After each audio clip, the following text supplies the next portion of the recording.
got on the flash, on your 2700,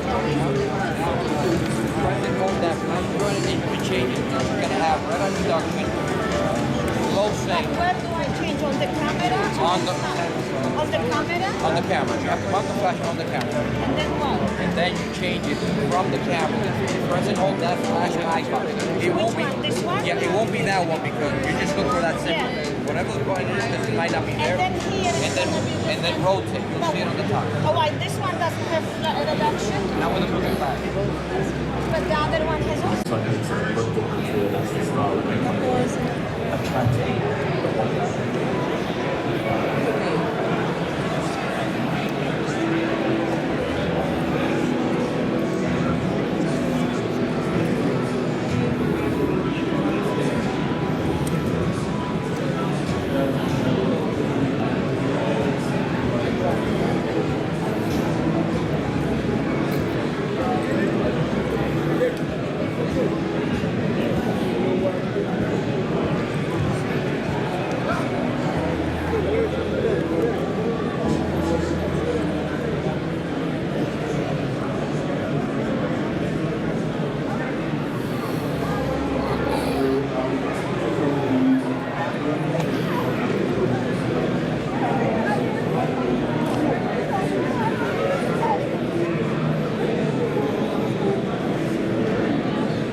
So, for example, all the time, like 99% of the time I use an auto ISO.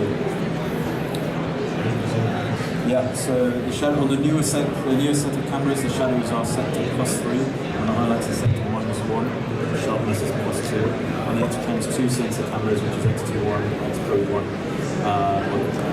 X20, etc. Then it's +2 for the shadows. But other than that, it's the same. Yeah, I'm just curious. Clearly, and your wedding reception work was going through a lot of options. But obviously, you're still used to DSLR speed to pick up situations. So I was wondering if speed of the system is that for you guys to buy? Okay. Yep. So. I don't use GFX for the reptile. Rolling. Ladies and gentlemen, we are here with Larry. Would you please tell us what do you do here today at the show? Well, we're presenting the Plateau Pod line of products, basically the world's most compact tripods. You use it with your own tripod head for stability wherever you go, even in places that don't allow tripods. What do you think is the future for the tripods in the next 10, 20 years? How the tripods would look in the future? Well, tripods have their place. I think in the studio, tripods are essential. However, when you're going out and about, especially if you're doing landscape and don't want to travel around with a heavy tripod, or if you're going into museums or the Empire State Building, places that don't allow the tripods because the tripod police won't allow you there, then I think a compact tripod is the way to go. And we believe our Plateau Pods allow more versatility than any other compact tripod on the market today. Okay. For example, do you think people will use those tripods for the close-up photography and filmmaking? How that will affect in production inside of the car, for example?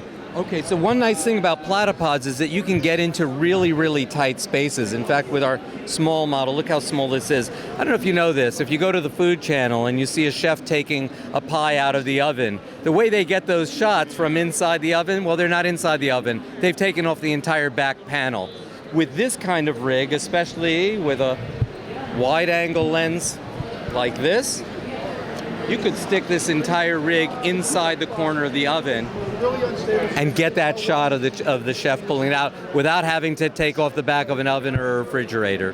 It gives you such versatility that it's unbelievable. And we also include little slots in our products here or here so that you can strap it onto trees or poles. You could strap it onto a high ladder if you want to get a high shot at an event, a wedding, something like that, and you want to maintain stability. How durable are they? Well, this is made out of aircraft-grade aluminum.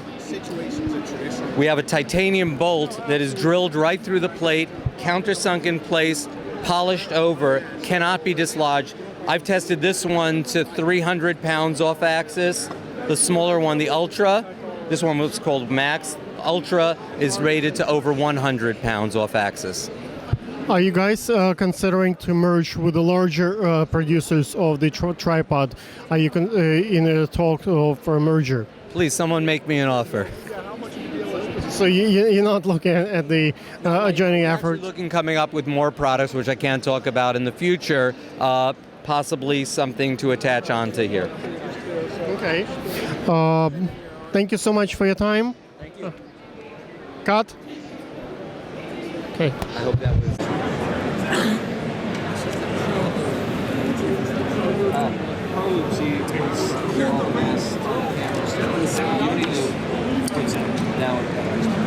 Thank you. Yes, this product was recommended to me from Rolling.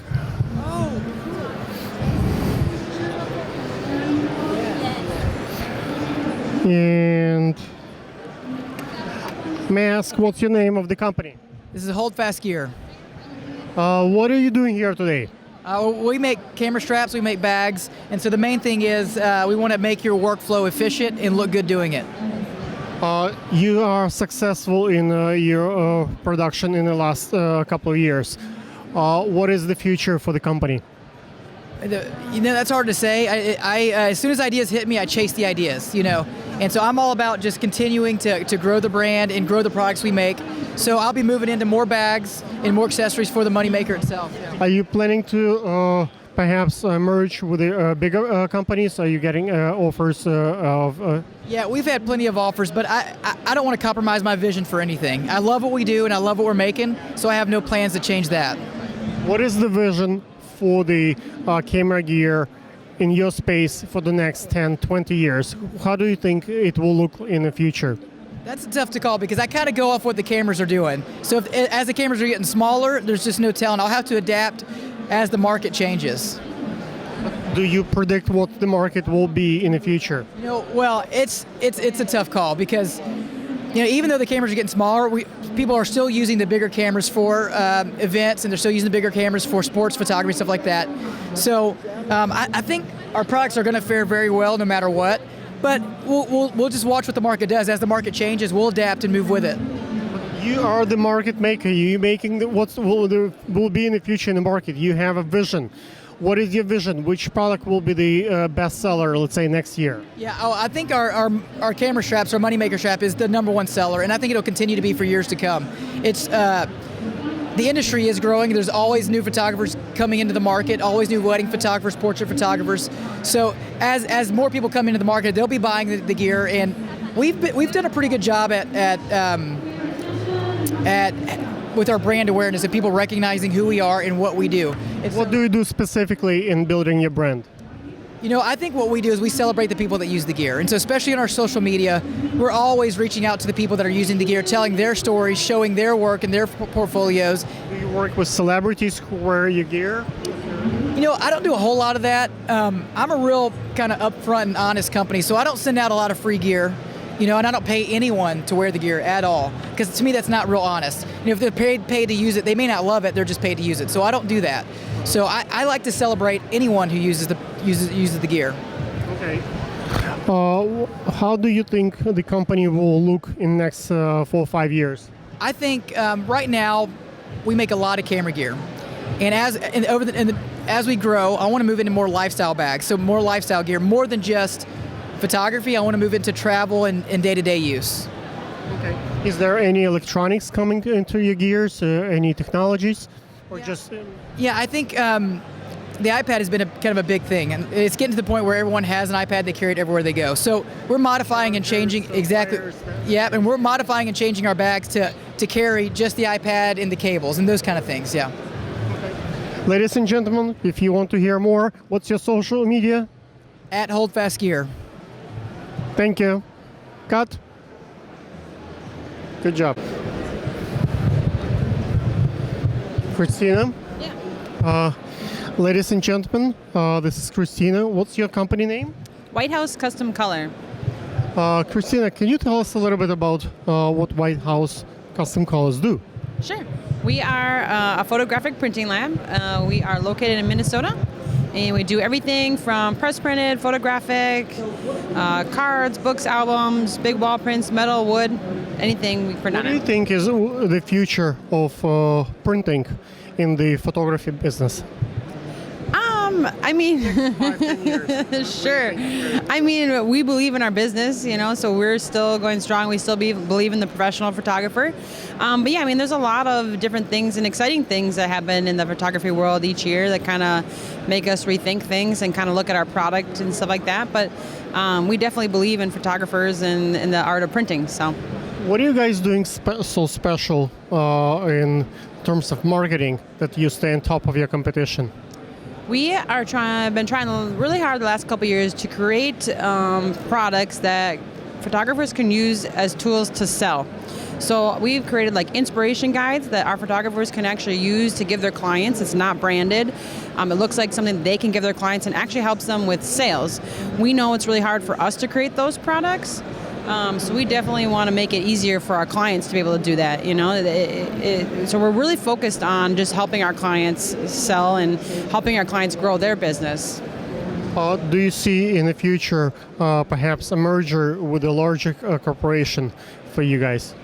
No, I mean, we are a family-owned business. We've been in a family-owned for a long time, and it's a pretty great atmosphere to be a part of.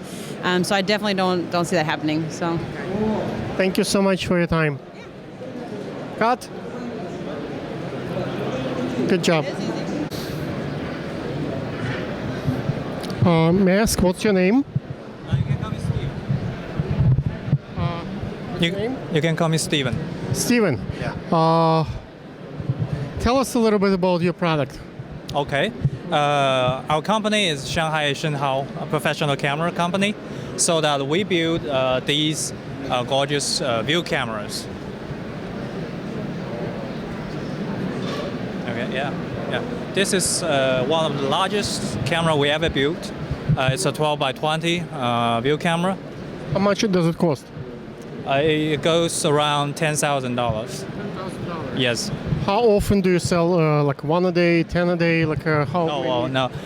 View cameras is very rare right now, and especially in the photography world, because as you will understand. 1 year, like how often? Oh, well, I would say about 50 to 100 a year. Yeah. Tell us a little bit what so special about the production that you do here, like how those cameras work. Oh well, you mean how those cameras work? Mm-hmm. All right. Well, when we are talking about view cameras, the large formats, okay, it's the basic of modern photography. So before we have digital cameras, we have the small film cameras. These are the cameras we have, and it works through a bellows system. Everything is manual, and you have to control every step of the way, how to focus, how to find the right angle. But the advantage is that through all these maneuvers, right, you actually can get specific perspective corrections, and you get a perfect picture, right, ideal picture through all your works. How do you look for your new clients? What do you do to find people who are interested in this specific type of camera? Well, I have to say that the view cameras, right now, it's became a very niche market, and our target customers are those really enthusiastic about view cameras. Some of them are very professional photographers, most of them are, and so they. Instagram or? No, not really, because we are. How do they find you? They usually find us through emails, and we are here on Emails. emails. Right, that's right. How do you know who to send? Like someone like me or someone? How do you know who Yeah. the target market? Yeah, because we are the manufacturers, so most time it's the customers approach us. All right, we present us on different shows. For example, the Photo Plus and also the Photo Keynote, the biggest show ever on the world. Yeah, we stand there, and so we let people know that we are here and people will come to us. But how do you attract people so they come to your booth? Specifically, they know that you're here. You're not every day, right? Yeah. The show is only a couple of days. How do they know that where are you? How do you get them so they can go home with their camera? Well, I would say that we have a website where we publish our recent events, our recent movements. Yeah, that's how they know. And also we have a small community of our users on different forums. They communicate with us directly. Okay. Yeah. Are you guys looking to be acquired by the larger firm, or are you trying to stay independent? No, we are independent. I understand that. Yeah. Are you in talks with the other companies to be part of the merger with the other firms, or you want to stay by yourself, independent? Oh, I would say that we will stay independent as long as we can, because again, this is a very niche market and little business opportunity actually. But we are here trying to create these view cameras to those who still want them. Yeah. What's the future for this particular market? Is it gonna shrink? It's gonna get bigger? How does it look? What do you think? Well, I'm thinking that the market for view camera has already shrunk down to a specific level, which is stable right now. Okay, not much of up and downs ever will happen to this market. We're trying to get more people interested in the field, in the view cameras, but it's very hard. Okay, and fortunately that right now most of schools that are offering photography classes, they would begin with view cameras. So the schools is a big market for you. Schools are buying. That's right. Yeah. We have universities and colleges from all over the world ordering our cameras. Yeah. Thank you so much for your time. Thank you for having me. Cut. Thank you. Rolling. Rolling. 4, 3, 2. Cue the talent. May I ask what's your name? My name is Ben Chernivsky. Ben, what's the name of the company? It's called Giphy Photo Booth. Tell us about it. So Giphy Photo Booth is, to us, it's a simple photo booth solution. It's portable, it's automated. I'm a full-time wedding photographer, and I was always looking for like a very simple photo booth solution out there, and I could never find it. So we just made it, and that's what Giphy is. It's kind of like a photo booth ecosystem in a sense, because we're the hardware, we're the software, and we're an online web platform as well. How steady it is, so when people can knock it off and it falls, it might not work after. Oh yeah, but is there like sandbags comes with like a? Oh, yeah, we definitely include a 1-year manufacturer warranty. But to be honest with you, we've never had an issue with it like falling over at an event. We have over 150 of these sold, and we've never had an issue with it. I see. So yeah. How this instrument can improve someone's wedding production versus not having it or renting it out? Yeah, I think there's a lot of value in it for people working in the wedding industry, because almost every single wedding these days has a photo booth. So if you're not offering a photo booth, you're basically leaving money on the table. And I know not everyone wants to offer photo booths because sometimes they're a lot of work, and I get that. Like, I want to focus on my craft as a wedding photographer.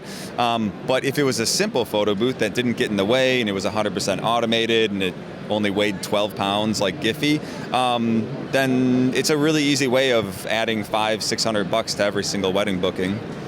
Okay, is there any future for this industry in your vision in 5-10 years? How this photo booth business will look like? I have no idea, man. The industry is changing so much every single day.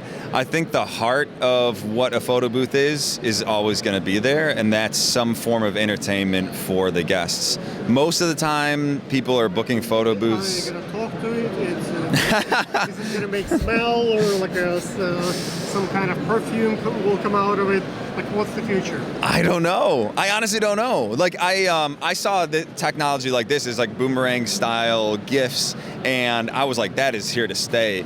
And it is. It's been sticking around for a few years, and there's so many like experiential, like new types of photo booths. But I think the problem is like they're very complex, and I don't think like brides and grooms are looking for complex things. I think they're just looking for fun things. How do you think the market will look for you in the future? Are you planning to merge with someone big? Are you to sell off, or are you trying to build it other new products is coming in line with you? Like, how do you plan this market will follow? So we're not like partnering with any other companies right now. We're not planning on selling the company, but we are definitely planning on continuing to grow our company. I mean, we're constantly making improvements to the hardware and the software. So we actually have a really big software update coming up in December. I can't really talk about some of the features, but it's going to be really exciting. And then the hardware, like for example, a year ago we didn't have a battery pack for this or a front plate that covered the iPad.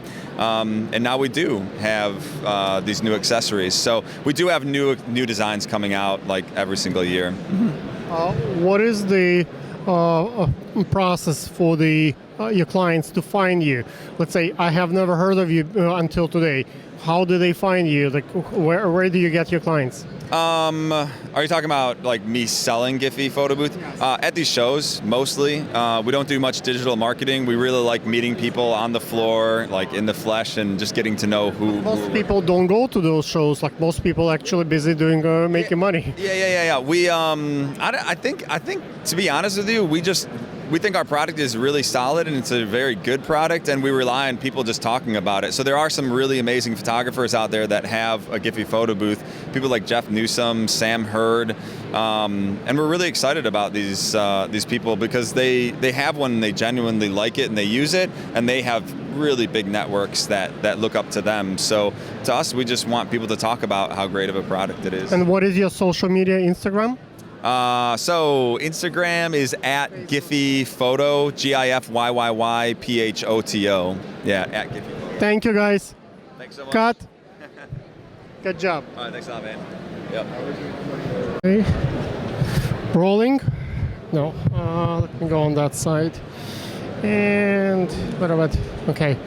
May I ask what's your name? My name's Megan. Megan, what do you do here today? So we are here with IrisWorks, which is a software company for photographers to help them manage their clients. How it works? So everything is stored online. We help you by keeping all of your contracts, invoices organized. We help with automated messaging to your clients, as well as things like questionnaires, and keeping everything stored in one space to save you time and keep you organized. How secure is the service? It's very secure. Everything we have stored on our servers, and it's all password protected for you. So. Okay. What is the process of people finding you?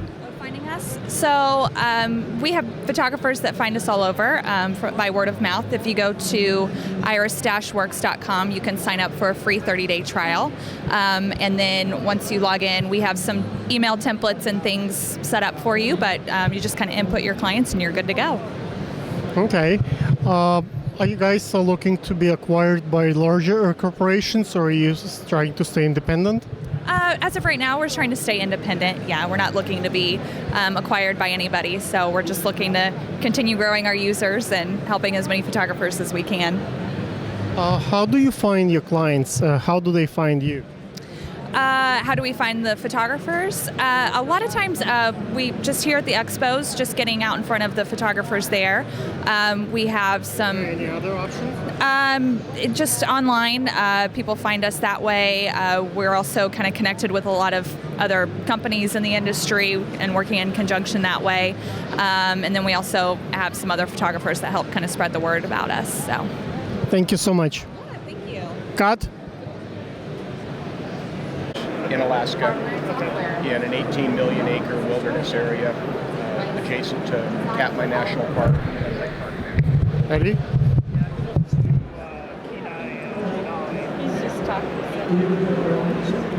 Can you see?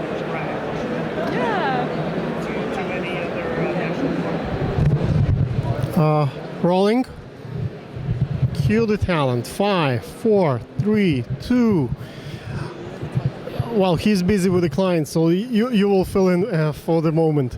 What's the name of the firm? Alaska Grizzly Safaris. What is the dangers of being so close with Alaska Grizzly? How do you combat the being in such a proximity to the wild animals? Well, honestly, we've never had any problems. The grizzlies are very interested in eating the salmon, and when we're there, they're eating. They're very full. They're eating, gaining weight, eating the salmon. That's what they're doing. Is there, in case they feel it's something that threatening their salmon, you're competing for the food resources? How clients are protected? Well, we carry bear spray, but we've never needed to use it. As I say, there's a large salmon run, and that's what the bears are interested in eating. So we're not competing with their food source. How does it work for the clients? How do they find you? Well, a lot of different ways. A lot of people word of mouth, or people come to a show like this one. Do you work with the larger corporations that? No, we don't. No, we don't. No. When people come for the adventure, what do they expect, and with what kind of feeling they coming back home? Well, usually they're pretty amazed at what they see. I mean, we have return clients who know what to expect, but people who have been there for the first time are pretty amazed at the amount of wildlife that they actually get to see, in addition to the spectacular scenery, the mountains and the waterways, and it's a beautiful, beautiful place. Is there any specific things that I'm sorry, clients should come with that they would otherwise would not think about to bring with them? Just be prepared for any kind of weather.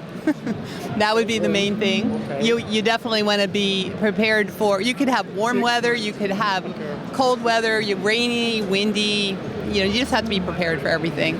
Anything they need to think, like a tick spray or like a poison ivy? Bring some bug spray, and we provide bear spray. It makes people feel better, but as I say, we've never needed it. Your camera. Okay, obviously your camera. Okay. People like to fish as well, so we are in prime fishing area. Okay. And so, yeah. Is there any particular license required? Well, if you're fishing, yes. You need to get the... okay. How do your clients find you? Well, we have a website, www.alaskagrizzlysafaris.com. Okay, and that's the primary source. Right, and we also my husband has a phone number. Do you want the phone number? Yes, please. Okay, it is 907 570 1459. What are the price ranges from, let's say, from the cheapest one to the most comprehensive one? Well, the cost is pretty much the same. It's approximately $1,200 a day, but that includes your lodging, your food, the use of a small bush plane. You have a pilot, you have a guide. So pretty much all your costs once you get to Iliamna. It would be the individual's responsibility to fly. Most people would fly to Anchorage, and then they would take an air taxi from Anchorage to Iliamna. And then once you're in Iliamna, we provide everything else. Thank you so much. Cut. Thank you. Good? Okay. Gels and a sheet of tough sponge. Yeah.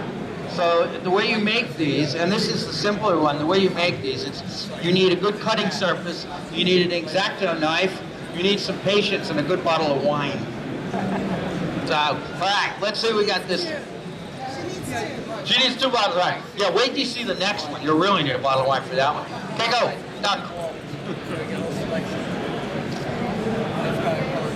Yeah, there we go. So. Can you see yourself? I can. Okay, so let me just turn it Can a you little. see yourself? Yes. Seems like you're a little bit. It's tilt. Okay, let's.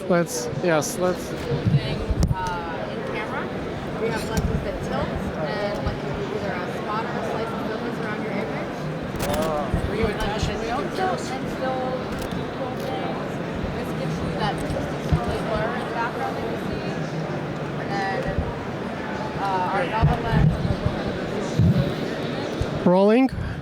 30 seconds. Cue the tail end. Yes, I'm in the shot. Can you please tell us a little bit how those lenses work? Sure. Well, Lensbaby's been around about 14 years. All of our lenses are manual lenses, which means there's no electronics that are communicating from the lens to the camera itself. Focus is done through a focus ring here that sits on the part of the camera, and then aperture is adjusted on the front of the lens here. In our lens system, aperture really is what determines the amount of effect that you're going to get, which is really what all of our lenses are about, is about creating an effect in camera that you can see and then manipulate in camera. So the camera becomes more like a paintbrush rather than a technology tool. So what I have on my camera right here is one that we call the twist lens. It's a 60 millimeter lens. It's designed after the original Petzval lens from the 1840s. I told you that story a little bit about back in the day when they were doing daguerreotypes, right? They had to sit in the chair for a minute and a half to get their picture taken. So they came up with a lens that had a very sharp developing center area. So what was great, so it had made for these great portraits, but it made a really twisty, swirly effect in the background. And so that became kind of a signature look. So this is, captures that idea.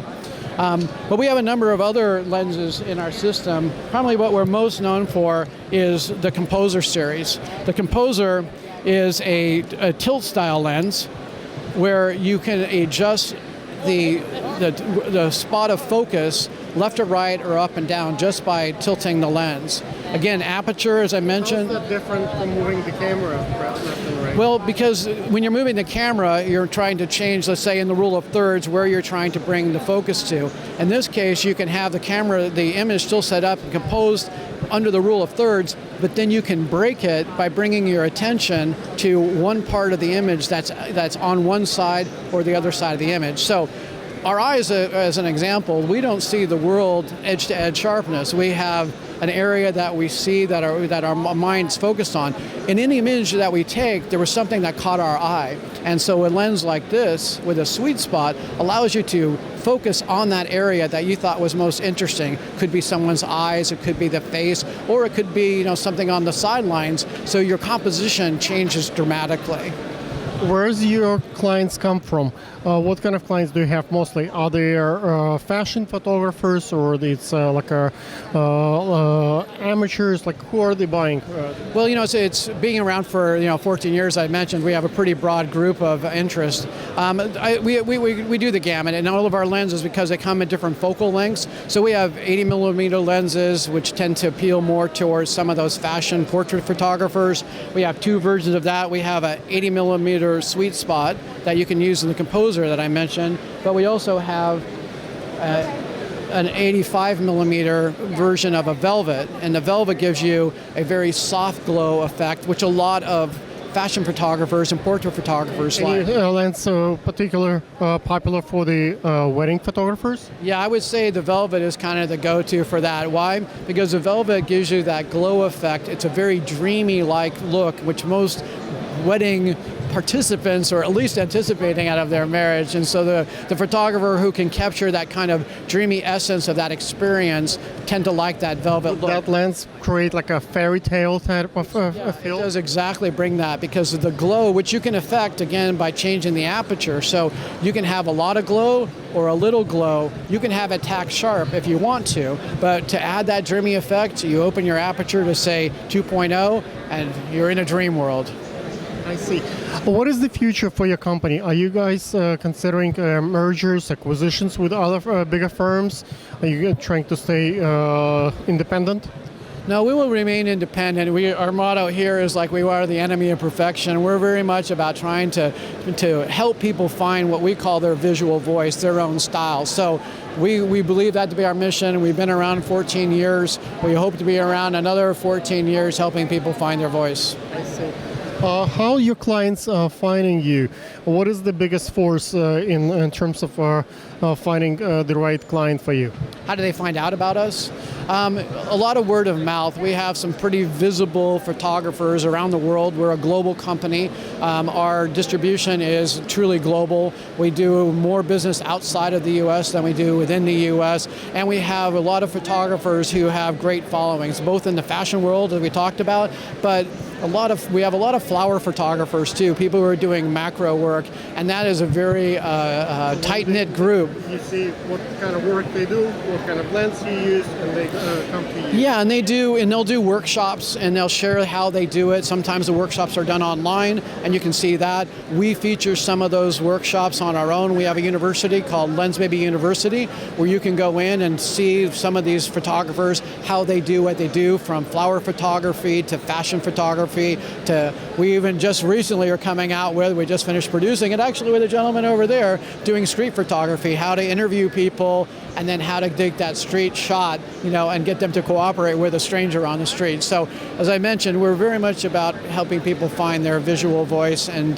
we want to continue to be able to do that. And so we definitely see ourselves giving them the education that they need through their education channels, through YouTube, etc. A lot of cameras now have capabilities to do the video as well as still picture. How those video, like 4K and so forth, how those lenses behave in that filmmaking world? We actually, a lot of our lenses are used in film, all over. Why? Because post-production is super expensive, and if you can create kind of a dream sequence, through, on video, and you can do it in camera, it's a lot less expensive, and the director, gets to see what the cameraman was envisioning when they do it. And so, yeah, we're used. I mean, you'll see once you see our effects, you'll see like, oh, I've seen that before. And you've seen it on a lot of television. You've even seen it in a lot of movies.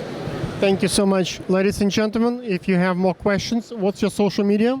Yeah, we're on www.lensbaby.com. It's like an Instagram, maybe. Yeah, we have Instagram is Seen a New Way. So that's SEEIN, a new way. Well, you got that. We'll put it in subtitles. Yeah, thank you. And then of course Facebook too. We have a very active Facebook community. What and about YouTube? Oh yeah, we have a YouTube channel too. So you can find us on all the social media channels. Cut. Okay. I think with